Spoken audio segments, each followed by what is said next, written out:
नमस्कार बंधुगण, लिलिस किचेने सकलके स्वागत जानिए शुरू करছি আমাদের নতুন ভিডিও। কিছুদিন থেকে যা গরম পড়েছে তাতে নিজেকে ঠান্ডা রাখতে কিছু ঠান্ডা ঠান্ডা পানীয় না হলে চলে। সেজন্য আজকে আমি দু রকম পানীয় আপনাদের কাছে নিয়ে চলে এসেছি। প্রথমত লস্যি আর একটা হচ্ছে আমপানা। প্রথমত আমি টক দইটাকে বাটির মধ্যে ঢেলে নিলাম।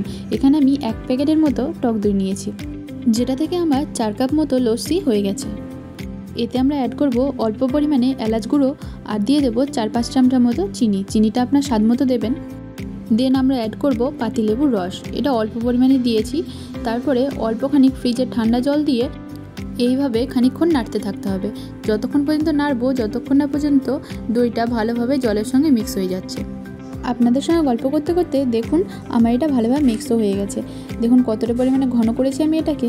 আপনার যদি পাতলা খেতে ভালো লাগে তাহলে আরও কিছুটা জল অ্যাড করতে পারেন। গ্লাসের মধ্যে ঢেলে অল্প পরিমাণে কিশমিশ আর অল্প পরিমাণে বেদানা দিয়ে ভালোভাবে ডেকোরেশন করে সার্ভ করতে পারেন। দেখতেও খুব লোভনীয় আর খেতেও খুব সুন্দর। দেখুন কতটা সুন্দর লাগছে এটাকে দেখতে। এত গরমের মধ্যে এটা অবশ্যই বানিয়ে দেখবেন কেমন হয়েছে। আর এরপরে বানাবো আমরা আমপানা। আমপানা বানাবার জন্য প্রথমে আমি 2টো কাঁচা আম নিয়ে নিয়েছি, যেগুলোর বোটাগুলোকে আমি কেটে নিচ্ছি। তারপরে এগুলোকে গরম জলের মধ্যে ছেড়ে ভালোভাবে সেদ্ধ করে নেব।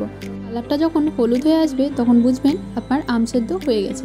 এরপরে চোকাগুলোকে ছাড়িয়ে এই আমটা থেকে আঁটিটাকে আলাদা করে নিয়ে দিয়ে দেব 2 চামচা মতো চিনি আর অল্প পরিমাণে লঙ্কার গুঁড়ো, আর দিয়ে দেব যে নুনটা আমরা ডেলি ইউজ করে থাকি সেই নুনটা অল্প পরিমাণে দেব, আর দিয়ে দেব বিট লবণ।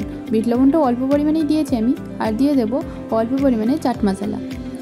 অল্প পরিমাণে জল দিয়ে ভালোভাবে এটাকে মিক্স করে নেব।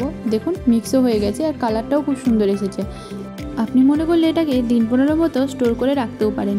এটাকে 2 চামচা মতো আমি গ্লাসের মধ্যে দিলাম আর দিয়ে দেব অল্প ফ্রিজের জল দিয়ে ভালোভাবে এটাকে মিক্স করে অল্প পরিমাণে পাতিলেবুর রস দিয়ে ভালোভাবে সার্ভ করুন। আমার এই ভিডিওটা যদি আপনার ভালো লেগে থাকে একটা লাইক কমেন্ট শেয়ার অবশ্যই করবেন।